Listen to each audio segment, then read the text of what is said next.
এনরিকের সাথে পুরো সিজন অবিচার করেছে শাভি আলোনসো, তাকে দেয়নি কোনো গেম টাইম। আর এতদিন পরে যখন এনরিকের ক্লাব বদলের গুঞ্জন মার্কেটে খুব জোরে সোরে শোনা যাচ্ছে, তখন তাকে গেম টাইম দিল সে। কিন্তু এই গেম টাইম দিয়েও তার সাথে করা হলো আরেক মশকরা। মাত্র একজন মিডফিল্ডার দিয়ে আজকে নামিয়ে দেওয়া হলো তাকে। মাস্তান আর আড্ডাগুলার অতিরিক্ত উপরে উঠে থাকার কারণে এনরিককে নিচে নেমে ফলস নাইনের মতো খেলতে হয়েছে। দুজন মিডফিল্ডার নামানো হলো ঠিকই, কিন্তু এনরিকের বদলে, যার ফলে এই ম্যাচটায় সুযোগ পেয়েও বেচারা খুব একটা কিছু করতে পারলো না।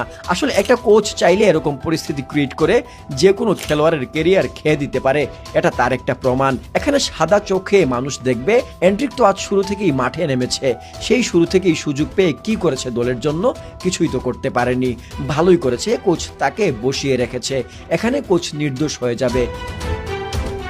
কিন্তু এখন এই জিনিস আবার সবাই বুঝবে না যে কেন এনরিক